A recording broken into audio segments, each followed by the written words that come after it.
जय गुरु जी। शुक्राना गुरु जी, अनंतम शुक्राना। ओम नमः शिवाय, शिव जी सदा सहाय। ओम नमः शिवाय, गुरु जी सदा सहाय। जय गुरु जी संगत जी, स्वागत है आप सभी का आपके अपने गुरु जी के चैनल शिवा शिव मोटिवेशन में। भगवान शिव को संतुष्ट करने वाले व्रतों का वर्णन, शिवरात्रि व्रत की विधि एवं महिमा का कथन आज के अध्याय में हम सब श्रवण करेंगे। चलिए कथा शुरू करते हैं। जय गुरु जी। ओम नमः शिवाय। तदंतर ऋषियों के पूछने पर सूत जी ने शिव जी की आराधना के द्वारा उत्तम एवं मनोवांछित फल प्राप्त करने वाले बहुत से महान स्त्री पुरुषों के नाम बताए। इसके बाद ऋषियों ने फिर पूछा, व्यास शिष्य किस व्रत से संतुष्ट होकर भगवान शिव उत्तम सुख प्रदान करते हैं, जिस व्रत के अनुष्ठान से भक्तजनों का भोग और मोक्ष की प्राप्ति हो सके, उसका आप विशेष रूप से वर्णन कीजिए। सूत जी ने कहा, महर्षियों, तुमने जो कुछ पूछा है वही बात किसी समय ब्रह्मा विष्णु तथा पार्वती जी ने भगवान शिव से पूछी थी। इसके उत्तर में शिव जी ने जो कुछ कहा वह मैं तुम लोगों को बता रहा हूँ। भगवान शिव बोले, मेरे बहुत से व्रत हैं जो भोग और मोक्ष प्रदान करने वाले हैं। उनमें मुख्य 10 व्रत हैं जिन्हें जाबाल श्रुति के विद्वान 10 सेव व्रत कहते हैं।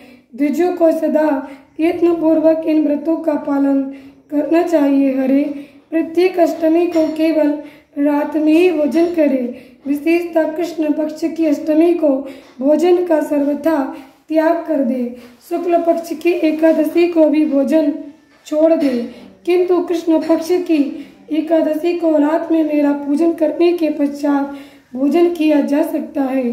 शुक्ल पक्ष की त्रयोदशी को तो रात में भोजन करना चाहिए, परंतु कृष्ण पक्ष की चतुर्दशी को शिव व्रतधारी पुरुषों के लिए भोजन का सर्वथा निषेध है। दोनों पक्षों में प्रत्येक सोमवार को प्रयत्न पूर्वक केवल रात में ही भोजन करना चाहिए। शिव के व्रत में तत्पर रहने वाले लोगों के लिए ये अनिवार्य नियम है। इन सभी व्रतों में व्रत की पूर्ति के लिए अपनी शक्ति के अनुसार शिव भक्त ब्राह्मणों को भोजन कराना चाहिए। द्विजों को इन सब व्रतों का नियमपूर्वक पालन करना चाहिए। जो द्विज इनका त्याग करते हैं वे चोर होते हैं। मुक्ति मार्ग में प्रवीण पुरुषों को मोक्ष की प्राप्ति कराने वाले 4 व्रतों का नियम पूर्वक पालन करना चाहिए। ये 4 व्रत इस प्रकार हैं: भगवान शिव की पूजा, रुद्र मंत्रों का जप, शिव मंदिर में उपवास तथा काशी में मरण, ये मोक्ष के सनातन मार्ग हैं। सोमवार की अष्टमी और कृष्ण पक्ष की चतुर्दशी, इन 2 तिथियों को उपवास पूर्वक व्रत रखा जाए तो वह भगवान शिव को संतुष्ट करने वाला होता है। इसमें अन्यथा विचार करने की आवश्यकता नहीं है। हरे, इन 4 में भी शिवरात्रि का व्रत ही सबसे अधिक बलवान है। इसलिए भोग और मोक्ष रूपी फल की इच्छा रखने वाले लोगों को मुख्यतः उसी का पालन करना चाहिए। इस व्रत को छोड़कर दूसरा कोई मनुष्य के लिए हितकारक व्रत नहीं है। ये व्रत सबके लिए धर्म का उत्तम साधन है। निष्काम अथवा सकाम भाव रखने वाले सभी मनुष्यों, वर्णों, आश्रमों, स्त्रियों, बालकों, दासों, दासियों तथा देवता आदि सभी देहधारियों के लिए श्रेष्ठ व्रत हितकारक बताया गया है। माघ मास के कृष्ण पक्ष में शिवरात्रि तिथि का विशेष महात्म्य बताया गया है। जिस दिन आधी रात के समय तक वह तिथि विद्यमान हो, उसी दिन उसे व्रत के लिए ग्रहण करना चाहिए। शिवरात्रि करोड़ों हत्याओं के पाप का नाश करने वाली है। कि सब उस दिन सवेरे से लेकर जो कार्य करना आवश्यक है उसे प्रसन्नता पूर्वक तुम्हें बता रहा हूँ। तुम ध्यान देकर सुनो। बुद्धिमान पुरुष सवेरे उठकर बड़े आनंद के साथ स्नान आदि नित्य कर्म करे, आलस्य को पास न आने दे। फिर शिवालय में जाकर शिवलिंग का विधिवत पूजन करके मुझ शिव को नमस्कार करने के पश्चात उत्तम रीति से संकल्प करे, देव देव महादेव नीलकंठ नमोस्तुते कर्तुमिच्छाम्यहं देव शिवरात्रि व्रतं तव तव प्रभावा देवी निर्विघ्नेन भवेदिति। कामादा शत्रवो मां वह पीड़ा कुर्वन्तु नैवहि। देव देव महादेव नीलकंठ आपको नमस्कार है, नमस्कार है। देव मैं आपके शिवरात्रि व्रत का अनुष्ठान करना चाहता हूँ। देवीश्वर आपके प्रभाव से ये व्रत बिना किसी विघ्न बाधा के पूर्ण हो, काम आदि शत्रु मुझे पीड़ा ना दें। ऐसा संकल्प करके पूजन सामग्री का संग्रह करें और उत्तम स्थानों में जो शास्त्र प्रसिद्ध शिवलिंग हो उसके पास रात में जाकर स्वयं उत्तम विधि विधान का संपादन करें। फिर शिव के दक्षिण या पश्चिम भाग में सुंदर स्थान पर उनके निकट ही पूजा के लिए संचित सामग्री को रखे। तदनंतर श्रेष्ठ पुरुष वहां फिर स्नान करे। स्नान के बाद सुंदर वस्त्र और उपवस्त्र धारण करके 3 बार आचमन करने के पश्चात पूजन आरंभ करे। जिस मंत्र के लिए उसे जो द्रव्य नियत हो उस मंत्र को पढ़कर उसी द्रव्य के द्वारा पूजा करनी चाहिए। बिना मंत्र के महादेव जी की पूजा नहीं करनी चाहिए।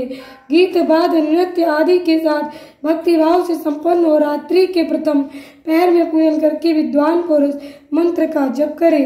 यदि मंत्र के पुरुष उस समय श्रेष्ठ पार्थिव लिंग का निर्माण करे तो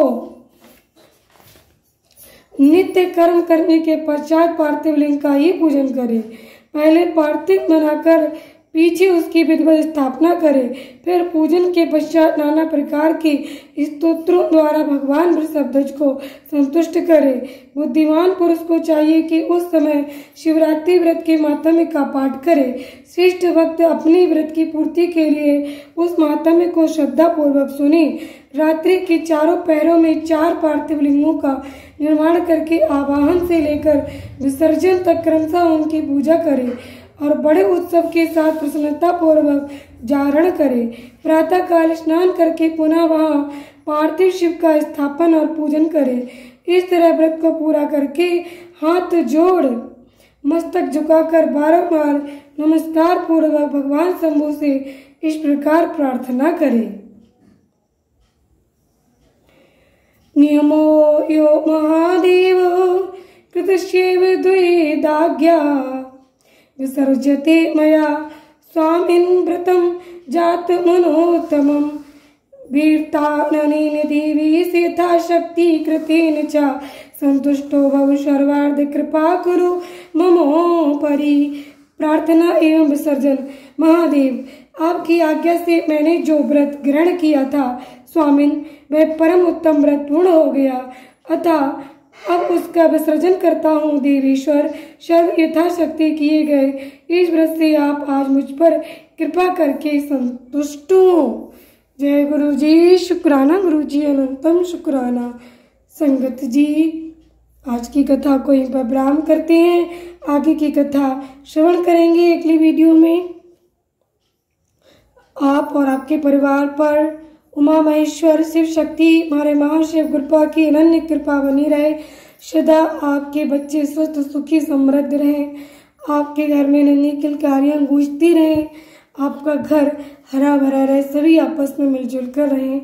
आपके घर में सारे मांगलिक कार्य उत्सव हों। जय गुरु जी। शुक्राना गुरु जी।